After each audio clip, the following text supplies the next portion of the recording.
Hi guys మీరు కోడిగుడ్డు ఫ్రైని ఎప్పుడైనా ఇలా ఒకసారి ట్రై చేసి చూడాలా చాలా సింపుల్ వే అండి ఎక్కువ శ్రమ లేకుండా చాలా ఈజీగా ట్రై చేసి చూడొచ్చు అలాగే ఎగ్ కట్ చేసేటప్పుడు కరెక్ట్ షేప్ రాకపోతే చిరాకు వస్తూ ఉంటుంది కదా చాకు కూడా అంటేసి ఎగ్ స్మెల్ వస్తుంది చాలా ఈజీగా చాక్ యూస్ చేయకుండా ఇలా ఒక థ్రెడ్ తీసుకొని నేను చూపించినట్టుగా ఎగ్ పై నుంచి వేసేసి ఇలా ఒక వైపు నుంచి లాగండి పర్ఫెక్ట్గా కట్ అవుతాయండి ఎవరైనా వచ్చినప్పుడు గెస్ట్లు వచ్చినప్పుడు నీట్గా కట్ చేసి ఇవ్వడానికి ఇలా ఫ్రైస్ కానీ కర్రీస్ కానీ వండినప్పుడు పర్ఫెక్ట్ షేప్లో వచ్చేస్తాయి అన్నమాట ఇలాగ అన్ని కట్ చేసి పెట్టుకున్నాను ఇప్పుడు ముందుగా స్టవ్ వెలిగించి స్టవ్ మీద పాన్ పెట్టుకొని ఒక 1 టేబుల్ స్పూన్ ఆయిల్ వేసుకొని చాలా క్విక్‌గా అయిపోయే రెసిపీ అన్నమాట.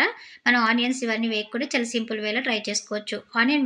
ఆయిల్ బాగా హీట్ అయిన తర్వాత దీంట్లో ఒక పావు టేబుల్ స్పూన్ పసుపు వేసుకొని కట్ చేసిన ముక్కలు కూడా వేసుకొని ఒక 2 నిమిషాలు సిమ్‌లో పెట్టి కుక్ చేసుకుంటే మనకు ఒక వైపు అంతా కూడా కొంచెం గోల్డెన్ కలర్‌లో చేంజ్ అయిన తర్వాత మరొక వైపు టర్న్ చేసుకొని మీరు తినే స్పైసీని బట్టి కారం, సాల్ట్ కూడా రెండిటిని వేసేసుకొని మరొక 2 నిమిషాలు కుక్ చేసుకోండి. మంచి టేస్టీగా చాలా సింపుల్‌గా రెడీ అయిపోతుంది. ట్రై చేయండి. Please subscribe my channel.